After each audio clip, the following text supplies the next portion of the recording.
안녕하세요. 사연에 빠지다의 DJ 민영입니다. 오늘도 두 가지 사연 준비되어 있으니 끝까지 함께 해주시고요. 구독과 좋아요 버튼도 눌러주세요. 그럼 오늘의 사연 시작해볼게요. 안녕하세요. 출퇴근하면서 많이 들었던 사연 프로그램인데 초창기 구독자로서 채널이 점점 많은 사람들에게 알려지는 것 같아 좋으네요. 저도 이번에 여러분들에게 제 이야기를 들려드리기 위해 이렇게 글을 써봅니다. 일단 제 소개를 드리자면 얼마 전에 이혼을 하고 돌싱으로 돌아온 40대 여자예요. 제가 이혼을 하게 될 줄은 몰랐는데 그동안 꽤 많은 일들이 있었거든요. 왜 이런 선택을 하게 되었는지 차근차근 제 이야기를 들려드릴게요. 누구나 살면서 큰일을 한 번쯤은 겪는다고 하잖아요. 저는 남편에게서 그렇게 배신감을 느낄 일이 생길 줄 몰랐어요. 또 베푸는 만큼 고마움을 표할 줄 알았지만 저를 무시하던 시어머니와 완전히 끝이 나는 일이 있었는데요. 그 전에 먼저 제 이야기를 먼저 해드릴게요. 저희는 다른 사람들과 똑같이 연애부터 결혼으로 이어진 케이스인데요. 처음에는 남편을 친구 주선으로 만나게 되었는데요. 사람이 선하고 착하다는 게 이런 걸까 싶을 정도로 정말 순한 사람이더라고요. 지민 씨를 보면 우리의 미래가 그려지는 것 같아요. 한 번도 이런 적이 없었는데. 정말요? 그래도 우리가 짧게 만난 게 아니다 보니 자연스럽게 그런 생각이 드나 봐요. 우리 만난 지 벌써 3년이나 되었으니 혹시 지민 씨만 괜찮다면 결혼을 전제로 만나고 있다고 인사드리러 갈래요? 좋아요. 저도 부모님께 말씀드려 둘게요. 그동안 남자친구 있다는 것만 아셔서 궁금해 하셨거든요. 혹시라도 저 마음에 안 들어 하시면 어쩌죠? 걱정되네요. 아니에요. 성품도 좋고 예의 바른 수연 씨를 싫어하실 리가 없어요. 주변 사람들에게도 잘하고 예의를 차린 사람이라서 이 사람이라면 미래를 함께해도 되겠다는 생각이 들었던 것 같아요. 남편과 4년 정도 연애를 했었는데 저희는 처음부터 양가 부모님을 뵙진 않았었어요. 남편이 저와 함께 미래를 꿈꾸고 있다는 이야기를 들었을 때 이제는 부모님께 소개를 시켜주어도 되겠다는 생각이 들더라고요. 그래서 3년 정도 만났을 때 처음 부모님을 뵙게 되었어요. 선하신 인상을 보니 남편이 어머님을 많이 닮았다는 생각이 들었습니다. 어머님 처음 뵙겠습니다. 수연 씨와 교제하고 있는 김지민이라고 해요. 반가워요. 얘기는 많이 들었어요. 어때? 아들이 며느리감 데려온 소감이? 듣던 대로 참하고 예쁘구나. 그래, 올해 결혼하려고? 우리의 계획은 일단 그래요. 올해 겨울 생각하고 있어요. 둘만 좋다고 하면 난 상관없어. 둘이 사는 거지 나랑 같이 사는 건 아니잖니. 좋게 봐주셔서 감사합니다, 어머니. 그래요. 다음번에는 부모님과 함께 봬요. 어머님은 저희를 좋게 봐주셨고 다행히 결혼을 준비할 수 있게 도와주시겠다고까지 이야기를 해주셨어요. 저희 부모님도 순하고 예의 바른 수연 씨의 모습을 보고 당연히 결혼을 허락해 주셨고요. 상견례를 할 때도 순식간에 결혼이 지나갔고 왜 결혼을 준비하면 시간이 사라진다고 느끼는지에 대해서 알 수 있었어요. 다른 사람들처럼 평범하게 결혼 준비를 하며 저희는 더 가까워질 수 있었는데요. 결혼을 하기 전에는 서로 가지고 있는 돈을 오픈하고 또 어느 정도 벌이가 되는지에 대해 이야기를 한 뒤 조율해 나가는 부분들이 있잖아요.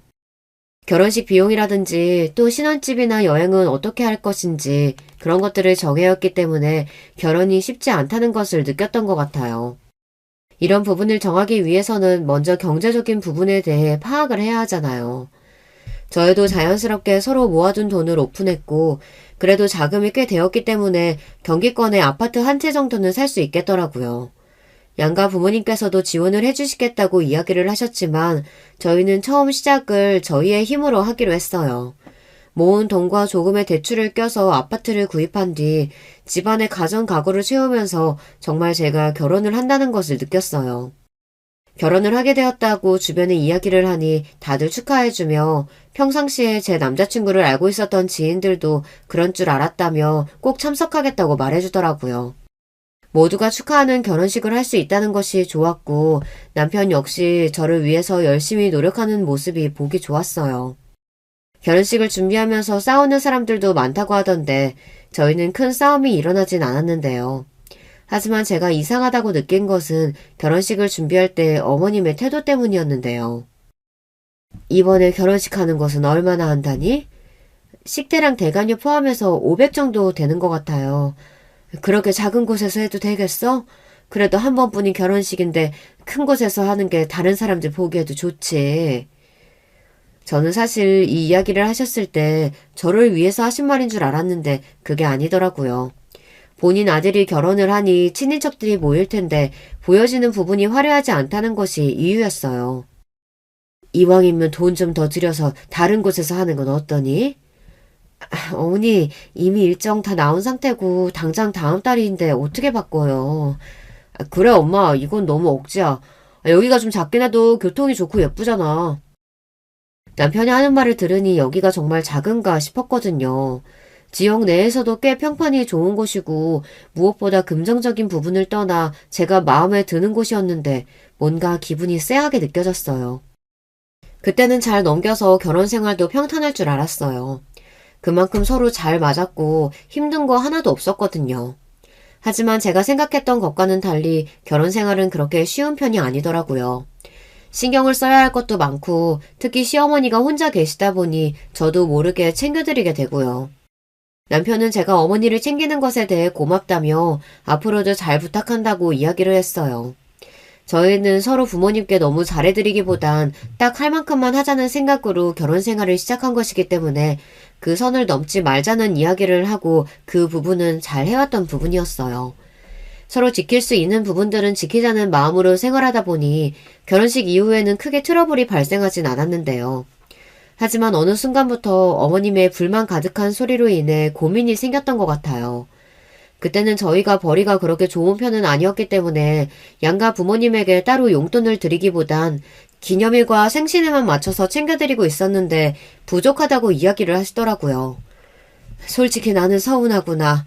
내가 혼자 생활하다 보니 경제적으로 활동할 사람도 없는데 조금이라도 더 챙겨줘야 하는 거 아니니? 엄마, 우리도 벌이가 그렇게 많지 않아요. 매달 챙겨드리는 건 어려워요.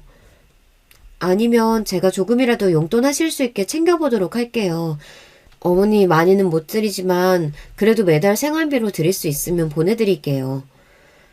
내가 꼭 이렇게 말해야 너희가 챙겨주는 거니? 알아서 챙겨주면 될걸. 사람 민망하게 하는구나.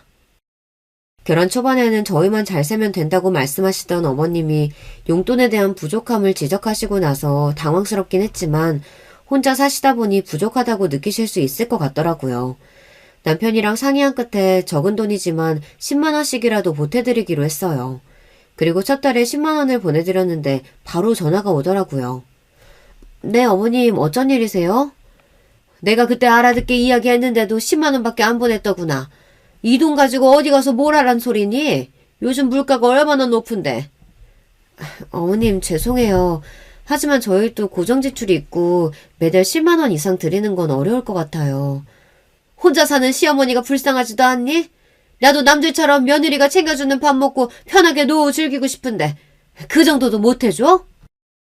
어머니의 말씀을 들으니 기분이 상할 수밖에 없었어요. 처음 만나 뵈었을 때는 예의도 있으시고 저에 대한 배려가 느껴졌는데 결혼을 한 뒤에는 그런 게 없더라고요. 문제는 처음에 제 편을 들었던 남편이 갈수록 어머님 편으로 기우면서 저한테 한 달에 30만 원씩 어머니께 드리자고 이야기하는 걸 듣고 나서는 당황스러울 수밖에 없었어요. 지금이야 제가 돈을 잘 벌고 있긴 하지만 그때 당시에는 직급도 낮고 경력도 쌓아갈 때라 사실 부담이 될 수밖에 없던 부분이었거든요. 남편에게는 안 된다고 이야기를 하기도 했고 드릴 거면 양가 부모님께 용돈은 동일하게 드려야 맞다고 생각을 하고 있었기 때문에 용돈을 드릴 거면 어머님뿐만 아니라 저희 집에도 드려야 된다고 말했어요. 그럼 부담이 되어서 어떻게 사냐고 말하더라고요. 저희 어머니 아버지는 아직 일을 하고 계시긴 하지만 시어머니께서 나이가 많이 드신 것도 아니고 심지어 제가 알기로는 자산도 있으신 편인데 저희에게 용돈을 받으시려는 이유가 뭔지 잘 모르겠더라고요. 경제적인 활동을 안 하고 계신다는 점이 가장 크긴 하지만 모아두신 자산도 있으시고 또 자식이 남편만 있는 게 아니기 때문에 용돈을 받을 거라고 생각했는데 계속 부족하다고만 말씀하시니까 답답했어요. 문제는 그뿐만이 아니었는데요. 다른 집 며느리는 해외여행도 자주 보내준다던데. 아휴, 나는 며느리 덕 언제 볼지 모르겠다. 어머니, 제가 다음번에 여유 생기면 보내드릴게요. 그때 한번 같이 여행 가요. 그때가 언제니? 내가 죽으면 보내주려고?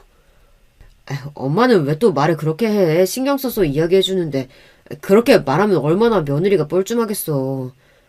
어머니 죄송해요. 제가 다음번에는 꼭 여행 보내드릴게요.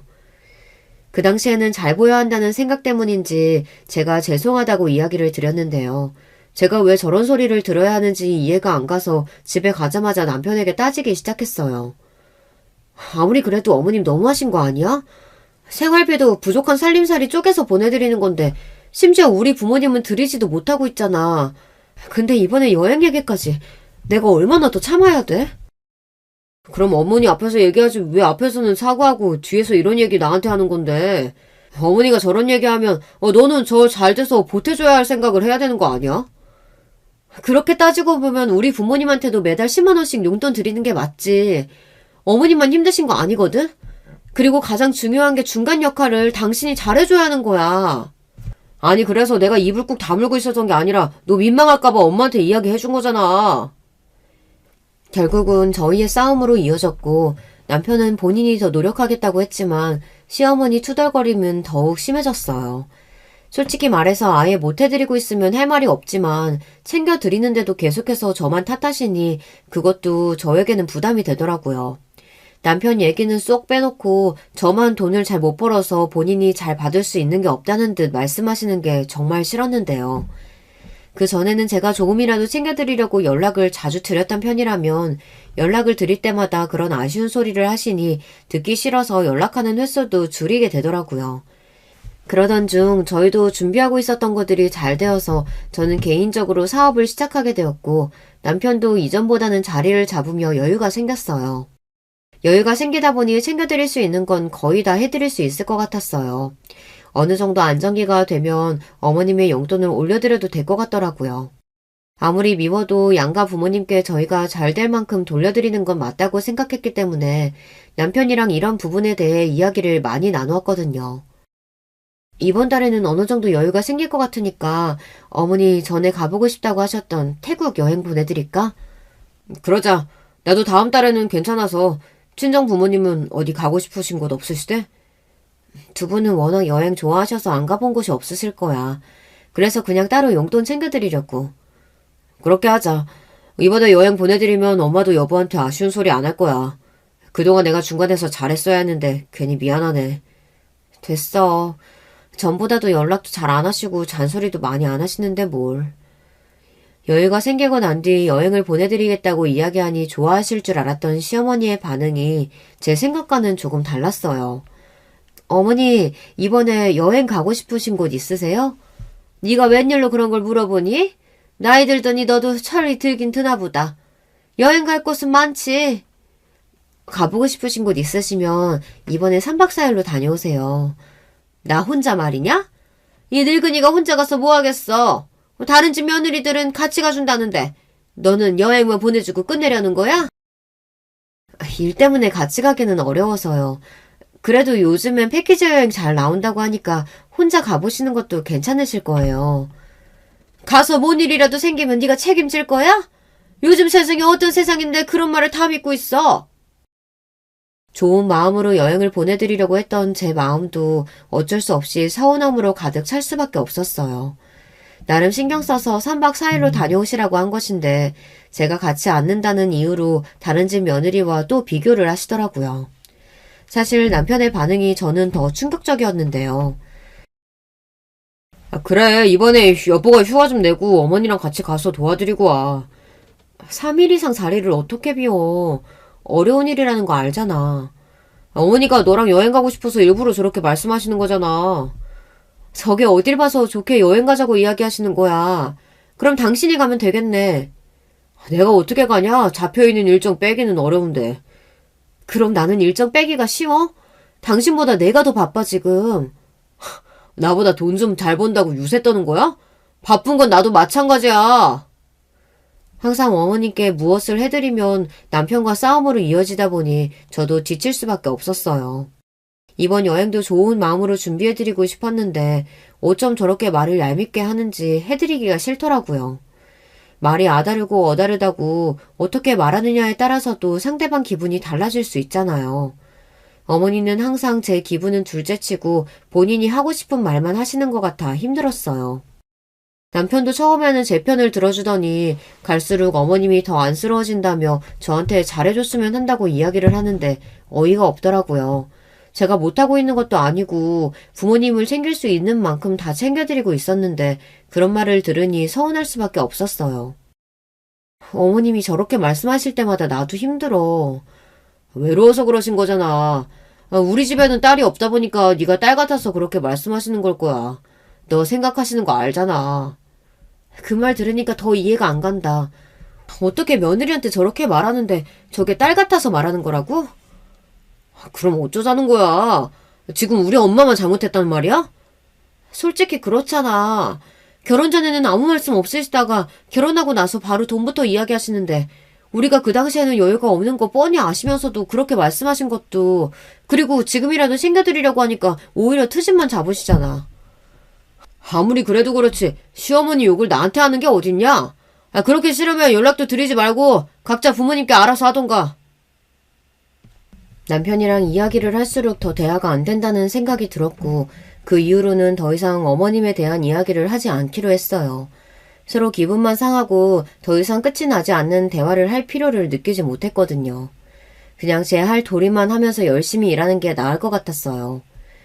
남편에게도 더 이상 이야기하지 않고 저도 제 일에 집중하면서 어머님께는 기본적인 연락만 드리면서 생활했어요.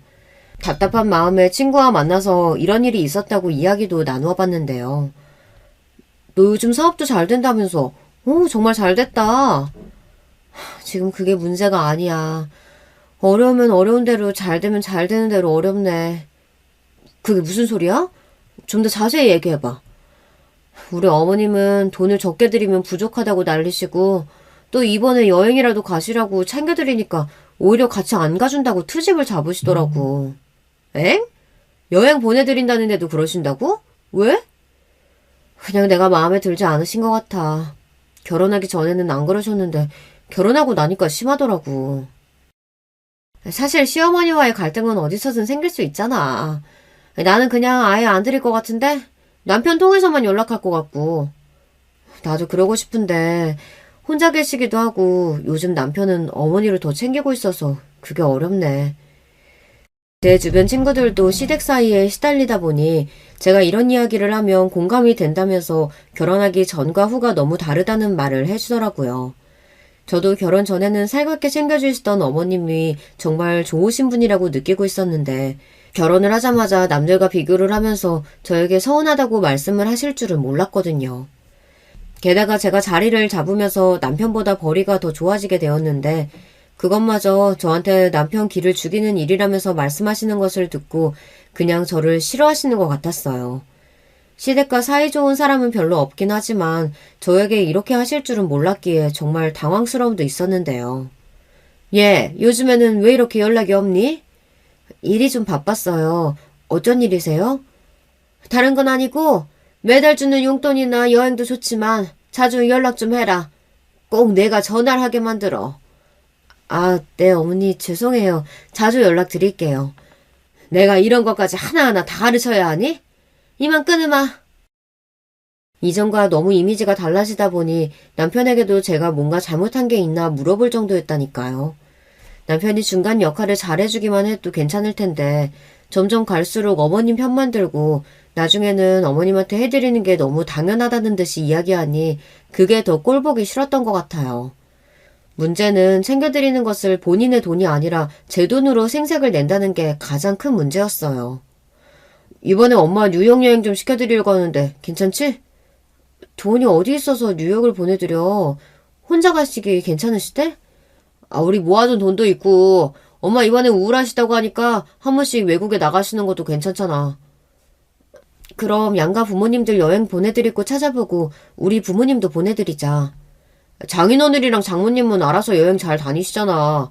엄마는 우리가 챙겨줘야 겨우 나가시는데 이번에는 엄마만 보내드리자. 그게 무슨 소리야. 보내드릴 거면 같이 보내드려야지. 아니면 여행 비용 동일하게 엄마 아빠한테도 보내드리던가. 아니, 여보는 왜 예전부터 장인어른이랑 장모님이 우리 엄마랑 같다고 생각하는 거야? 두 분은 돈 버시잖아.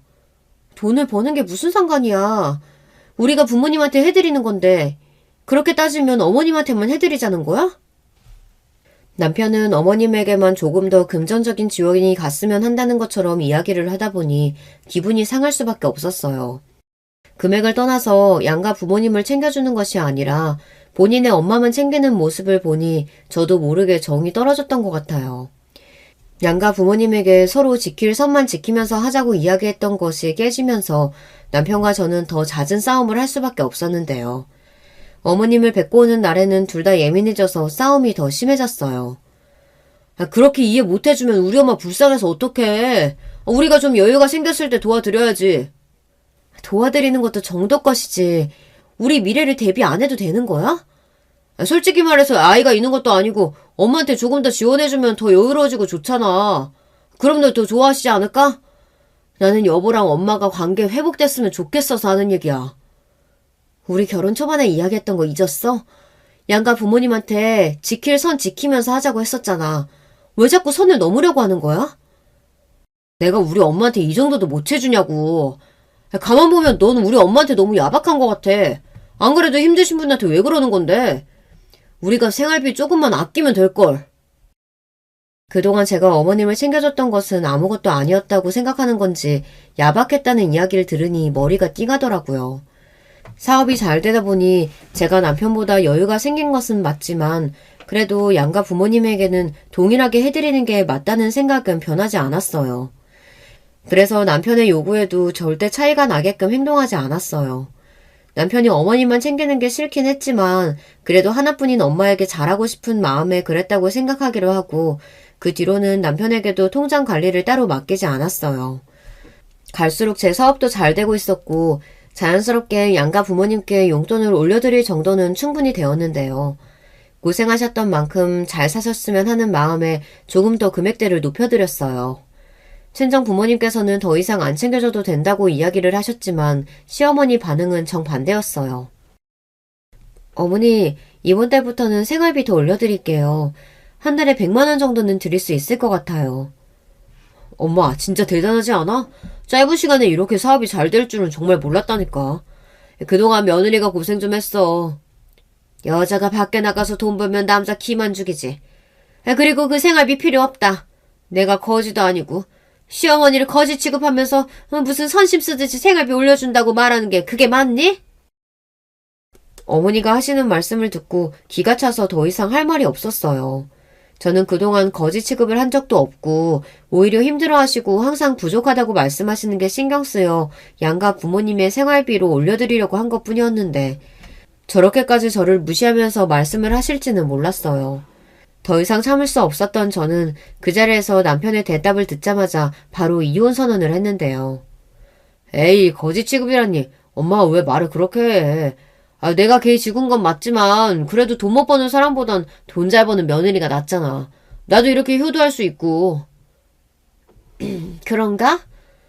근데 그렇게 제가 말하면 기분이 안 좋아서 그렇지. 예, 한 달에 100만 원씩이면 생활비 말고 여행은 따로 보내주는 거지? 남편이랑 이야기를 할 때 오히려 돈을 받는 것과 여행은 별개냐고 물어보시는 시어머니의 말을 듣고선 정이 다 떨어졌는데요. 게다가 남편이 하는 말을 들어보니 이제는 저를 돈으로만 보는 것 같더라고요. 그 대화에서 저는 더 이상 참을 필요가 없다는 것을 느꼈어요. 아니요. 생각해봤는데 더 이상 생활비 드릴 일도 여행 보내드릴 일도 없을 것 같네요. 여보, 그게 무슨 소리야? 엄마한테 들어가는 지원을 다 끊겠다는 거야, 지금? 더 이상 나를 이렇게 무시하는 니네 집안 사람들이랑 같이 살 수 없어. 내가 해주는 게 당연한 것처럼 느껴지지? 그렇다는 게 아니라 솔직히 엄마가 틀린 말 한 것도 아니잖아. 여보가 더 좋게 이야기했으면 엄마도 그렇게까지 말씀 안 하셨을 거야. 저는 남편의 말을 끝으로 그대로 뺨을 올리며 이야기를 이어갔어요. 은혜도 모르고 계속 바라기만 하는 니네 집안이랑은 못 살겠으니까 이혼해. 그럴 필요도 없겠다. 어차피 우리 혼인신고도 안 했잖아. 당장 오늘 짐 싸서 나가. 꼴도 보기 싫으니까. 이혼이라니 그게 무슨 소리야. 우리가 결혼한 지 얼마나 됐다고 고작 이런 일로 이혼을 해. 어른 앞에서 못하는 말이 없구나. 이혼이라니. 그런 말 쉽게 하는 거 아니다. 어디서 우리 아들 같은 남자를 만나겠어?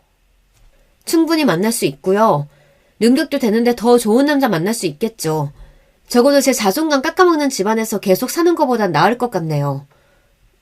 너 말 다 했어? 진짜 이혼하겠다고? 당장 내가 어딜 나가. 그 집이 내 집인데. 미안한데 이번에 이사 올 때 내가 대출 다 갚으면서 내 명의로 한다고 했지. 그래도 예정이 있으니까 네가 결혼할 때 해온 금액은 절반 돌려줄게.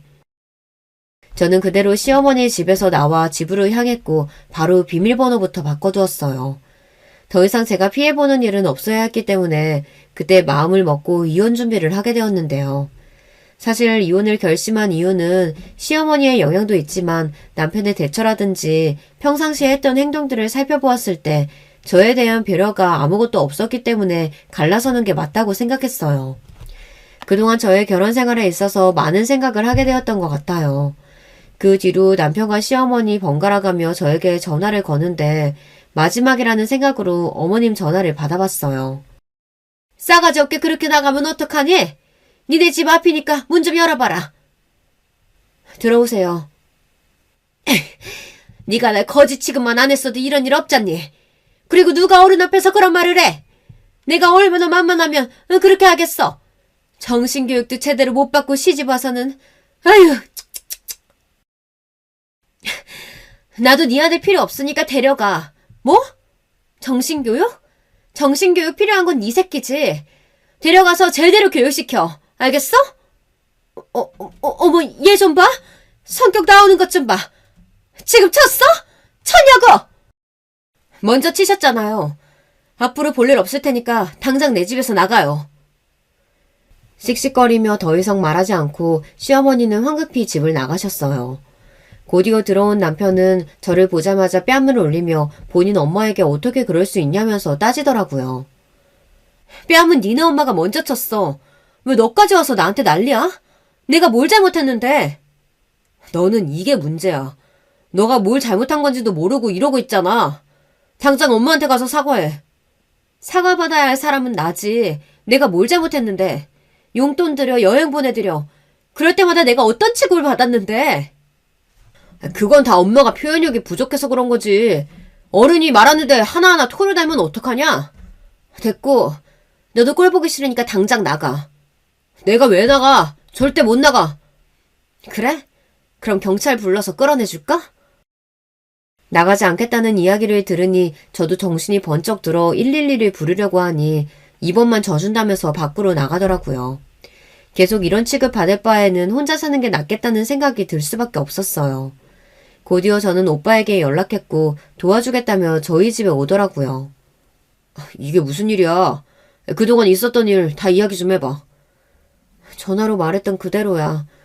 내가 못한 것도 없는데 계속 다른 며느리들이랑 비교하는 것도 모자라서 이번에는 용돈 올려드리니까 거지 취급하지 말라잖아. 그게 무슨 소리야? 거지 취급이라니. 내 말이 그 말이야. 부족하다고 하시는 거 다 도와드렸더니 이제는 거지 취급하지 말라네. 일단 그 집에 지원하는 건 다 끊어. 어차피 혼인신고도 안 하고 살았다면서. 그럼 좀 더 쉽겠네. 우리가 사실혼 관계라서 재산을 나눠야 할지에 대해서 생각을 해봤는데 남편이 집에 기여한 부분은 없거든. 이것도 알아봐야겠어. 진짜 거지 취급하는 게 뭔지 보여줘야겠다. 그렇게 오빠와 저는 시어머니의 복수를 하기 위해 계획을 세워나갔어요. 일단 정리를 해야 할 부분은 정해두고 시댁에 지원하고 있던 부분을 끊어버렸는데요. 어머님이 혼자 사시면서 쓰시는 정수기, 세탁기, 건조기까지 달마다 내는 비용은 다 남편 통장으로 바꾸어 두었어요. 그리고 용돈을 끊는 것은 물론 남편이 쓰고 있는 제 카드까지 다 정지시켜 두었죠. 그랬더니 난리가 나서 전화가 오더라고요. 지금 뭐 하는 거야? 사람이 기본적인 생활은 할 수 있게 만들어줘야지. 카드까지 끊어버리면 어떡해? 이제 남인데 내가 그런 것까지 신경 써야 하는 거야? 이제 네가 알아서 살아. 앞으로 나한테 빌붙지 말고. 왜 그래? 정말 아직도 그 일로 화나서 그래? 우리가 고작 그런 걸로 헤어질 사이는 아니잖아. 고작? 그동안 어머님께 그런 얘기 들을 때 어떻게 했는데 잠깐 내 편 들어주고 나중에는 내 잘못이라며 어머님 편만 들었잖아. 그래. 내가 다 잘못했으니까 다 제자리로 되돌려주자. 내가 다시 잘하면 되는 거잖아. 아니, 이미 내가 준 기회는 끝났어. 앞으로도 당신 볼 일 없고. 그렇게 저는 남편에게 해주었던 모든 지원을 끊어버렸어요. 얼마 전에는 어머님께 전화가 오는데 저한테 미안하다고 사과를 하시더라고요. 이제 와서 다시 관계를 되돌려보려고 하는 모습을 보니 더 짜증이 났던 것 같아요. 그동안 잘해드릴 때는 고맙다고 말씀을 해주신 적도 없는데 제가 이렇게 나오니까 어머니도 아차 싶으셨는지 구구절절 이야기를 하시더라고요. 예, 정말 미안하다. 그동안 내가 많이 서운하게 했지? 아니요, 괜찮습니다. 앞으로 그럴 일 없을 텐데요, 뭘. 내가 생각이 짧았구나. 그동안 네가 잘해줬는데 내가 너가 너무 잘 되니까 질투나서 그랬던 것 같아. 미안하다. 어머님, 앞뒤가 너무 안 맞으시는 거 아니에요? 언제는 부족하다고 하시고 더 챙겨드리려고 하니까 거짓 취급하냐고 하시는데 제가 뭘 어떻게 해드려야 돼요? 미안하다. 그동안 섭섭하게 했던 건 다 잊고 다시 좋은 관계로 시작하면 안 되겠니? 내가 이제는 너한테 그런 소리 안 하마. 아니요, 괜찮습니다. 이미 이혼은 생각했던 일이었고요. 앞으로 연락 안 해주셨으면 좋겠어요. 그렇게 전화통화를 마친 이후에는 남편 짐을 정리하기 시작했어요. 밖으로 나간 뒤에는 어디서 지내는지 집에는 돌아오지 않아 옷이라든지 생활용품들을 정리해서 그대로 시어머니 댁에 보내드렸거든요. 그리고 그 집도 곧 뺄 거라고 말씀드리니 아니나 다를까 전화부터 시작해서 문자가 끊이질 않고 오더라고요. 집을 왜 빼냐고 이야기하시는 분들도 있으실 것 같은데요. 결혼 생활 중에 사업이 잘 되어서 어머님 집을 옮겨드렸거든요. 혼자 지내시기에 빌라보다는 아파트에서 거주하시면 좋을 것 같아서 남편이랑 상의 후에 해드린 부분이었어요. 저희 부모님께서는 이미 아파트에 거주하고 계셨기 때문에 마음먹고 옮겨드린 거거든요. 제 명의로 되어 있던 집이라 더 이상 그 집 사람들의 편의를 봐줄 필요는 없었어요. 바로 부동산에 내놓고 남편에게도 집을 내놨으니 어머님 집을 구해야 할 것 같다고 말해줬거든요. 그랬더니 저한테 독한 년이라며 어떻게 그런 결정을 할 수가 있냐며 본인이 알던 사람 맞냐고 하더군요. 여러분들이 보시기에는 제가 너무하다고 생각하시나요? 3년 동안 어머니의 험담에 받았던 상처들은 아무것도 아닌 것처럼 말하는데 저는 남편이 더 못되었다고 생각해요. 제가 그동안 받았던 상처만큼 남편도 힘들었으면 하는 마음도 있었는데요. 그래서 할 수 있는 건 다 했던 것 같아요. 부동산에 집을 내놓으니 연락이 오기 시작했고 사람들이 집을 보러 가니 어머니께서도 당황하셨는지 전화를 하시더라고요. 이게 무슨 일이니? 사람들이 왜 우리 집을 보러 와? 집 내놨다고 남편한테 말해두었는데 전달이 안 되셨나 봐요. 멀쩡한 집을 왜 빼? 나는 어디로 가라고? 그거야 제가 알아야 할 건 아니죠. 보증금도 그때 다 돌려드려서 제 돈으로 계약한 건 아시죠? 돌려드릴 돈은 없으니까 그렇게 아세요. 그럼 당장 돈이 어디 있어서 집을 구하니 내가? 너무한 거 아니니? 어머니 돈 있으시다면서요. 용돈 100만 원 드린다고 했을 때 거지 취급하냐고 하셨을 정도면 그 정도는 있으신 거 아니에요? 저의 말에 어머님은 화를 참지 못하고 집에서 못 나간다며 저에게 집을 구할 돈을 주고 말하라고 하더군요. 처음에는 저도 이건 좀 심한 건가 싶었는데 그 생각마저도 얼마 전에 사라지고 말았어요. 그건 바로 남편에게서 온 연락 때문이었는데요. 저에게 집을 뺄 테니 위자료를 포함한 1억을 달라고 하더라고요. 그 계산은 도대체 어디서 나온 건지 이해할 수 없어 못 준다고 하니 저 때문에 일도 그만두고 이젠 생활을 유지할 수 없으니 저에게 물어내라는 뜻이었어요. 사업이 잘 되기 시작하면서 남편은 그동안 직장 생활이 힘들었다면서 저한테 이야기를 했던 적이 있었거든요. 근데 정말 회사를 관두었을 줄은 몰랐는데 알고 보니 제 통장에서 그동안 생활비를 쓰고 있었던 것이었어요. 게다가 어머니 계좌에도 꽤 돈이 나가고 있더라고요. 통장 내역을 보고도 할 말이 사라질 수밖에 없었는데요. 남편이 그동안 돈을 마음대로 써놓고 저렇게 당당하게 위자료를 요청할 줄은 몰랐거든요. 이대로 당하고만 있을 수는 없다는 생각에 변호사를 찾아가서 말을 해보니 오히려 제가 받을 수 있는 부분이 많아 소송까지 가게 되었어요. 저희가 사실혼으로 인정이 되다 보니 법적으로 준비할 것들이 있더라고요. 아마 몰랐다면 제가 위자료를 그대로 줘야 했을 수도 있지만 이번에 법적으로 상담을 받으면서 다행히 그건 면할 수 있었어요. 어머니께서는 계속 사람들이 찾아온다며 이야기를 했고 저는 계약을 마친 이후에 그 집에 사람이 들어가니까 집을 비워달라고 연락을 남겨두니까 저희 집 앞으로 찾아왔더라고요. 정말 이렇게까지 해야겠니? 내가 뭘 그렇게 잘못했니? 그동안에 있었던 일도 다 사과했잖아. 사과 한마디로 제가 받았던 상처들이 다 사라질 줄 아세요? 보통 시어머니들은 다 그래. 트집도 잡고 그러면서 가까워지는 거지. 사람이 너무 오냐오냐 해주면 버릇 나빠진다. 어차피 끝난 관계인데 이렇게 찾아오셔서 그런 말씀 하시는 이유가 뭐예요? 집만큼은 받아오. 내가 다른 건 해달라고 하지 않을게. 살 공간은 있어야 하잖니. 어머니가 그렇게 자랑하시던 아드님한테 해달라고 하세요. 보증금도 다시 받으신 게 있으실 텐데 왜 그걸 냅두고 집을 못 구한다고 하시는지 모르겠네요. 그게 사실 너 몰래 수연이랑 같이 돈을 불릴 수 있는 방법이 있다길래 해봤는데 요즘 사기 수법이더라고. 그래서 집을 당장 구할 수가 없어. 어머님의 말을 듣고서는 어처구니가 없었어요. 그동안 자산이 있다는 등 거지 취급하지 말라고 하셨던 이유는 정말 사기로 돈을 날리셨기 때문에 그 말에 더 발끈하신 거더라고요.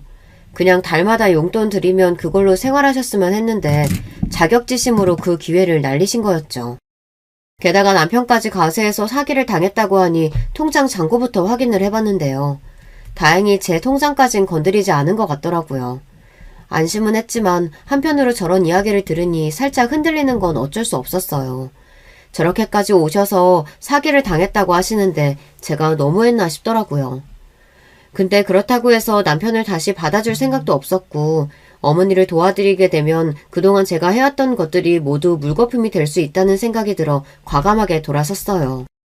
저에게 모질게 말했던 것들 그리고 이제서야 저를 붙잡으며 미안하다고 사과하지는 모습을 보니까 짠하긴 했어요. 어머니 거기 가셨다면서? 그럼 얘기 들었겠네. 응, 사기당했다는 얘기 들었어. 하지만 그걸 내가 신경 쓸 부분은 아니잖아. 사람이 그렇게 매정할 수가 있어? 그동안 만나온 기간도 있고 부부로서 함께한 시간이 있는데 한 번만 봐주면 안 될까? 도와주려고 하는 사람을 거지 취급한다면서 뭐라 할 땐 언제고 이제 와서 도와달라고 해? 진짜 이대로 집까지 빼버리면 길거리에 나 앉아야 돼. 제발 보증금 정도만 도와줘. 저를 찾아오셨던 어머님이 남편에게도 이야기했는지 저에게 한 번만 도와달라며 사정을 하는 모습을 보니 전세 역전이라는 게 바로 이런 느낌일까 싶어요. 절 그렇게 무시하던 사람 둘이 쩔쩔매고 있는 모습을 보니 뿌린 대로 거둔다라는 느낌이 들었는데요. 그동안 제가 해드린 부분에 대해서 당연하게 여기고 막대하셨던 분이 매일매일 문제로 미안하다고 사과를 하시는 게 진정성이 느껴질 수 있을까요? 마음이 약해질 수 있지만 제가 당했던 수치와 무시를 기억하면서 그 감정도 떨쳐낼 수 있었어요. 안녕하세요. 혹시 현대아파트 1005호 짐 다 빠졌나요? 사장님, 짐은 다행히 다 빠져 있고요. 이사 진행하겠습니다. 네, 잘 부탁드립니다. 어머니는 세입자가 들어올 때쯤 다행히 짐을 빼셨고 어디로 가셨는진 모르겠지만 제가 생각하기에는 원룸으로 들어가셨을 것 같아요. 남편이 그 정도 보증금은 가지고 있었을 테니까요. 호의가 계속되면 권리인 줄 안다는 말 있잖아요. 그 말이 어떤 뜻인지 느끼게 되었던 계기가 되기도 했어요. 약속한 기간에 짐 다 뺐으니까 너도 우리 좀 도와줘. 예전부터 말했지만 내가 왜 도와줘야 하는지 모르겠어. 나도 계속 말했지만 우리가 하루 이틀 산 것도 아닌데 연애기간까지 포함하면 가족이나 다름없던 거 아니야? 넌 가족이라면서 와이프 무시당하고 있을 때 아무 말도 안 해주고 나중에는 어머니 편만 들어서 그런 말을 해? 너랑은 말이 안 통하니까 됐고 그럼 내가 따로 너한테 청구할 테니까 그렇게 알아. 어머님 집이 빠지고 난 직후 남편이 약속대로 해줬으니 돈을 달라는 요구도 했어요. 근데 제가 그럴 필요도 없고 어차피 안 볼 사람들인데 그렇게까지 신경을 써서 뭐하냐는 생각이 들더라고요. 그리고 이건 얼마 전에 남편이 이야기해준 것들인데 본인이 돈을 날리고 나서 그걸 메꾸기 위해 어머님 돈까지 썼다는 걸 알게 되었어요. 그런 부분까지 오픈하면서 도와달라고 하는데 사람이 저렇게 뻔뻔할 수가 있나 싶을 정도로 당당하게 요구하더라고요. 이혼 이후에는 일절 연락을 안 하고 있긴 하지만 마음이 좋지 않네요. 좋은 마음으로 해드렸던 것인데 이렇게 되니 참 씁쓸하기도 하고 저를 무시하는 집안에서 벗어난 게 다행인 것 같으면서도 행복한 가정을 꾸리고 싶었던 저에게는 힘든 일이긴 하네요.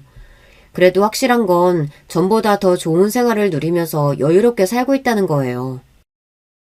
요즘 괜찮니? 이혼하면서 힘든 점 있으면 언제든지 말하렴. 그 자식은 아직도 도와달라고 찾아와? 아냐, 어차피 서류 정리도 다 됐고 이제 집도 이사할 생각이라서 크게 걱정 안 해도 될 것 같아. 엄마, 차라리 저는 지금이 훨씬 더 편해요. 난 도와준다고 했는데 거지 취급한다는 사람은 처음 보네. 자격지심이 너무 심한 거 아니야? 내가 잘 되는 게 본인 아들 기죽이는 거라고 생각하시더라고. 어쨌든 다 끝난 일이니까 오히려 후련해. 부모님께서도 처음에는 제가 이혼한다고 했을 때 좀 더 생각을 해보라고 하셨지만 그동안 있었던 일에 대해 말씀드리니 이번에는 마음이 달라지셨는지 저를 지지해 주시겠다고 하셨거든요.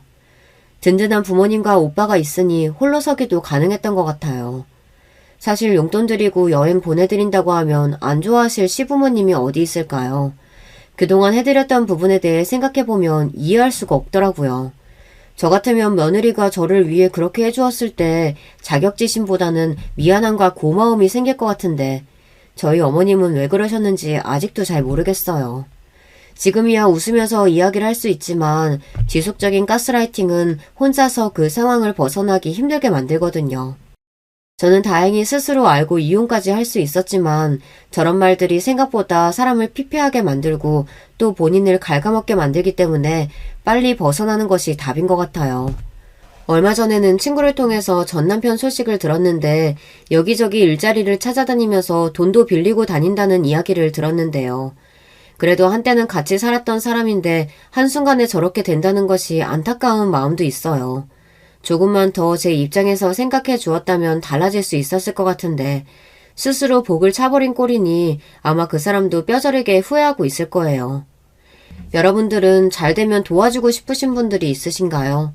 저도 성공하고 나니 주변을 돌아보게 되는데요. 은혜도 모르는 사람을 도와주는 것보다는 진짜 도움이 필요한 사람을 위해서 돈을 쓰는 게 나을 것 같아 최근에는 봉사도 다니고 기부도 하면서 나름대로 잘 살아가고 있어요. 전 남편이랑 끝이 나고 봉사를 하던 장소에서 새로운 사람을 만나 새 출발도 하게 되었고요. 이혼을 하면 끝인 줄 알았는데 오히려 절 더 아껴주고 배려해주는 사람을 만나 행복하게 지내고 있어요. 예비 시부모님도 두 분 다 저를 너무 예뻐해 주시고요. 앞으로 저는 행복할 일만 남은 것 같아요. 혹시라도 저와 같은 일이 있으셨다면 본인의 기분을 전하시는 게 좋아요. 저는 아직도 후회가 되는 부분 중 하나가 시어머니 앞에서 기분 나쁘다고 말한 적이 없다는 거예요. 이미 감정적으로 위축이 된 상태에서 그렇게 말한다는 게 저에게는 어려운 일이었거든요. 그래도 지금은 할 말도 하고 제 사업을 운영하면서도 가장 기본이 되는 것이 사람에 대한 예의거든요. 말도 어떻게 하느냐에 따라서 상황이 달라지는 만큼 개인적으로 가장 중요하다고 생각되는 부분이에요. 이번 기회에 시어머니와 남편의 코를 밟아주고 새로운 사람과 새 출발을 하며 이전에 상처를 받았던 시간들을 보상받는다는 느낌이 드는데요. 예비 신랑도 저에게 잘해주고 이번에는 바로 혼인신고를 해도 괜찮을 것 같아요. 앞으로 행복한 가정을 꾸릴 수 있도록 저에게 응원 부탁드릴게요. 여러분, 두 번째 사연 시작하기 전에 좋아요, 구독 꼭 눌러주실 거죠? 그럼 두 번째 사연 바로 시작합니다. 안녕하세요. 제가 사연에 빠지다를 알게 된 이후로는 유튜브 하는 것에 아주 크게 맛을 들인 사람이에요. 남편 있고 자식들 있는 나이든 여자고요. 오늘은 제가 단지 애청자가 아닌 신청자로서도 활약을 해보고 싶은 욕심이 들어서 제 얘기를 써보게 됐습니다. 분류를 딱 한 가지로 정해보자면 시댁 이야기가 되겠는데요. 우선 저희 남편이 삼형제 중에서 중간인 둘째예요. 저와는 원래 지인으로만 알고 지내다가 연애 감정이 갑자기 싹 터서 교제를 하게 된 뒤에 결혼까지 골인을 했고요. 이런 걸 보면 남녀 사이엔 친구가 없다는 표현이 정말 맞는 것 같아서 민망해지네요. 남편의 형인 아주버님보다 형제들 중 막내인 시동생 소개를 더 먼저 해볼게요. 시동생은 남다른 사연을 보유하고 있는데요. 꼬박 6년을 예쁘게 사귄 여자친구가 교통사고로 하루아침에 세상을 떠나버린 이후로 시동생은 그 누구하고도 다시는 사랑을 나누지 않겠다면서 영영 혼자 살 것을 선언했어요.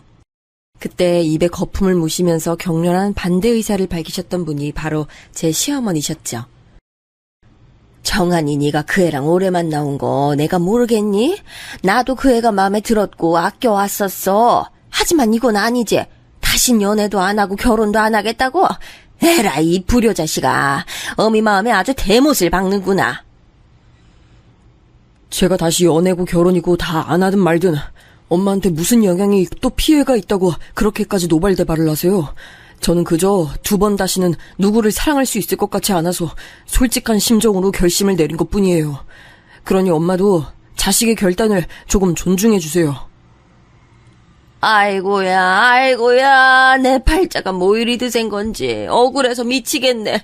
기껏 애지중지 키워놓은 막내 아들을 평생 독수공방하는 호라비로 살게 둬야 한다니. 아유, 나처럼 불쌍한 어미가 세상 천지에 있으면 어디 한번 나와보라 그래라. 엄마가 아무리 억지 부리셔도 제 결심 흔들리지 않아요. 일생에 단 한 번뿐인 사랑이 떠났으니 저는 다음 사랑이 없다는 진리를 따를 뿐이에요. 엄마도 시간이 지나면 제가 왜 이런 결단을 내렸는지 차차 이해하게 되실 거예요. 이해라고? 이런 연병할 일에 어떻게 이해라는 단어를 너는 그냥 갖다 붙일 수가 있니? 내가 너를 그렇게 키웠니? 정한아, 난 널 그렇게 키우지 않았어. 그 망할 기집애가 너를 다 망쳐놓고선 떠나버렸구나. 걔는 왜 그 새벽에 괜히 운동을 나간답시고 설쳐서 그래? 응? 봉변을 당해버리고 지랄이야. 여자가 조심머리 하나 없이 아직 해도 안 뜬 야심한 시각에 대뜸 겁도 없이 나가버렸으니 그런 봉변 당해버려도 딱히 억울하다고 할 말은 없지.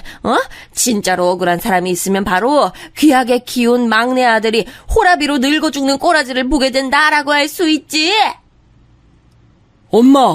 멀쩡히 인도에서 걷고 있던 사람을 친 음주운전자가 정신 나간 놈이지 왜 봉변당한 사람이 욕을 먹어야 돼요? 그 가해자는 솜방망이 처벌 맞는 바람에 피해자 가족들은 억울함 호소하면서 언론사마다 제보하면서 얼마나 바쁘게 뛰어다녔는데 엄마는 그거 아시면서도 어떻게 말씀을 그렇게 하실 수가 있어요? 엄마가 말씀을 막 하시는 분이라는 건 진작에 알고 있었지만 이번은 정말 크게 실망입니다. 시어머니와 시동생이 감정적으로 언쟁을 벌이던 그 현장에 저도 있었기 때문에 그 살벌했던 분위기를 고스란히 기억합니다. 시어머니께서는 끝까지 당신의 발언엔 문제가 없었음을 주장하셨고 시동생은 질린다는 표정으로 아주 학을 떼더니 2번 다시는 시댁에 발을 안 붙일 기색으로 거칠게 자리를 떠버렸어요. 그 후로 모자 사이가 틀어졌던 것이지요. 저는 시어머니께서 말씀을 심하게 하셨다고 느꼈던 사람이었는데요. 그래서 부디 시어머니께서 당신의 잘못을 일부나마 인정하시고 시동생에게 먼저 미안하다, 잘못했다 이렇게 숙이고 들어가시기를 간절히 바랐어요. 그런데 얼마 뒤 시아버지께서 갑작스럽게 쓰러지셨습니다. 저는 모르고 있었는데 시댁 식구들 말로는 시아버지께서 원래 심장 쪽이 약하셨다고 했어요. 그게 결국은 화근이 됐나 봐요. 시아버지께서는 병원에서 2달을 계시다가 세상을 뜨셨어요. 100세 시대라고도 불리우는 때에 연세에 비해 너무 일찍 가신 것 같아서 마음이 좋지 않았고 매우 슬펐으나 마지막 임종 때 온 가족이 다 모일 수 있었고 시아버지께서 떠나시던 순간의 모습이 크게 고통스러워 보이지 않아서 한 줌의 위안을 얻을 수 있었습니다. 시댁 식구들도 마찬가지였던 것 같아요. 이별은 갑작스러웠으나 마지막이 평화로웠던 것에 다들 금세 슬픔을 추스르고 일상으로 복귀들을 했습니다. 그런데 이때 시어머니와 시동생의 사이가 더욱 걷잡을 수 없게 틀어지고 만 것이었습니다. 아무래도 시아버지의 죽음으로 가장 타격을 입으신 분이 배우자셨던 시어머니셨는데요. 슬픔이 가시지 않은 얼굴을 하고 계신 것까지는 괜찮았는데 그걸 무기로 오만 망발을 날려대신 것이 엄청난 문제였어요. 시동생을 겨냥해 이런 말씀을 남기셨지요. 네 아버지 말이다. 예전에 바람도 오질나게 피워댔었고 손버릇도 한때는 경찰서 보내야 할 정도로 나쁜 사람이었지만 난 네 아버지와 부부연 맺고 살아온 거 후회하지 않아. 부부로 살았기에 내가 이렇게 자식 새끼들도 낳을 수 있었던 거니까. 그러니 정한이 너도 반드시 결혼을 해서 자식 새끼들 봐야만 하는 거야. 알았어? 그래야 사람으로서 가치가 있는 거고 내 막내 아들로서도 쓸모가 있는 거야. 그렇지 않으면 하등 쓸데가 없는 고물이 되는 거고. 보물이요? 지금 말씀 다 하셨어요? 저 이젠 진짜 엄마 이러시는 거 너무 지긋지긋해서 돌아가 버리겠어요. 차라리 안 보고 사는 게 훨씬 나을 것 같습니다. 가뜩이나 허망하게 결혼을 약속했던 여자친구를 잃어서 아직 공허함으로 몸부림치고 있었던 시동생인데 거기에 부친도 떠나보내서 더더욱 울적했건만 이런 심정도 전혀 헤아려주지 못하고 모친은 그저 잔소리에 훈수두기에만 급급했으니 시동생 입장에서는 화딱지가 나고도 남는 상황이었던 것이죠. 결국 시동생은 완전히 마음을 시어머니로부터 돌려버렸어요. 앞으로 안 보고 살겠다면서 강하게 나온 것이었죠. 그 상황 역시도 지켜봤던 저는 머리가 아팠네요. 안타깝고 답답한 상황 같았어요. 제발 좀 시어머니께서 말씀을 부드럽게 하시든가 차라리 아무 말씀도 끼얹지를 마시든가 그렇게 했으면 좋겠다는 바람으로 한숨만 푹푹 내셨는데요. 저도 이 정도였는데 당사자인 시어머니께서는 오죽 심정이 갑갑하셨겠나요. 자존심과 아집으로 버티시는 것도 하루 이틀이지 어떻게 막내 아들이 절연을 선언한 것을 두고 아무렇지 않으실 수 있었겠냐고요. 절대 불가능이었죠. 몇 달이 지나자 아예 곡소리를 내시며 당신 막내 아들을 찾으셨답니다. 시동생은 묵묵부답이었으니 저는 가운데서 눈치가 보여 어쩔 줄 몰라 하며 지냈었네요.